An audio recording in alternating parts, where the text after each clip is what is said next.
Sementara itu, seorang penerima bantuan yang adalah disabilitas mengaku senang dan bersyukur mendapatkan bantuan gerobak usaha dari Kementerian Sosial. Roy Lasut adalah satu di antara beberapa penyandang disabilitas yang mendapatkan bantuan pada kunjungan Mensos RI Tri Risma hari ini.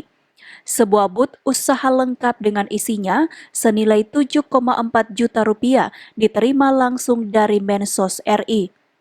Menurutnya, berkat bantuan tersebut, ia kini tak perlu lagi berjualan keliling memasarkan minuman dingin karena ia akan mangkal di sebuah supermarket untuk mendapatkan pembeli. Tak hanya booth usaha, peralatan lengkap termasuk penutup cup otomatis membuatnya lebih mudah membuat minuman dingin dan tidak takut tumpah walaupun ia memiliki keterbatasan dalam penglihatan. Roy sangat senang sekali dapat bantuan dari pemerintah. Karena selama ini kami sebagai pedagang keliling harus turun ke jalan.